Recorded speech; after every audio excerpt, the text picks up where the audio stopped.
Қайырлы күн достар, менің каналыма қош келдіңіздер. Бүгін сіздермен кішкентайымыздан сүйіп жейтін өте дәмді болып шығатын муравейник тортының рецептісімен бөліскім келіп отыр. Жұмсақ сары май, қаймақ және қантты венчикпен жақсылап араластырып аламыз. Қопсытқыш және ұнды қосып, қолға жабыспайтын жұмсақ қамыр илейміз.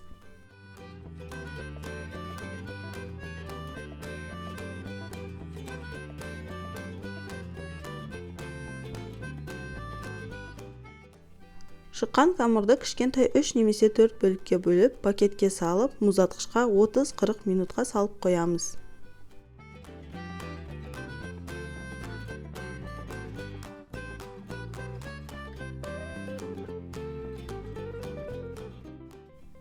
Қамыр кішкене қатыңқырады. Үккіштің ең үлкен жағымен пергамент қағазының үстіне қамырды үгітіп аламыз.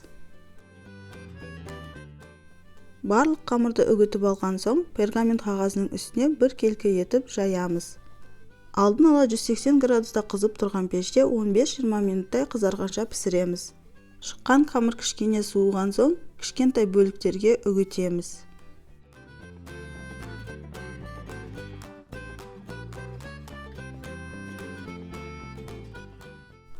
Кремін жасау үшін қойылатылған сүтке жылы сары май қосып, жақсылап бір келкі болғанша араластырып аламыз. Шыққан массаны үгітілген қамырдың үстіне салып, жақсылап араластырамыз.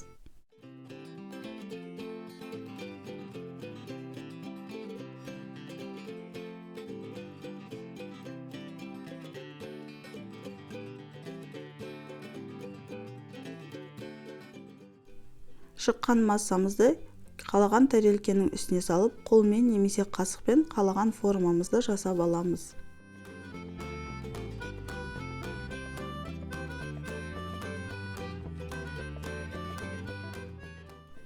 Тортты осылай да ұсынуға болады, немесе үстіне шоколадты ертіп әсемдеуге болады. Мен макпен әсемдейтін боламын. Осы әсемделген тортты тоңазытқышқа 5-6 сағатқа кремі сіңу үшін салып қоямыз. Осымен тортымыз дайын болды. Өте дәмді және қолжетімді торт.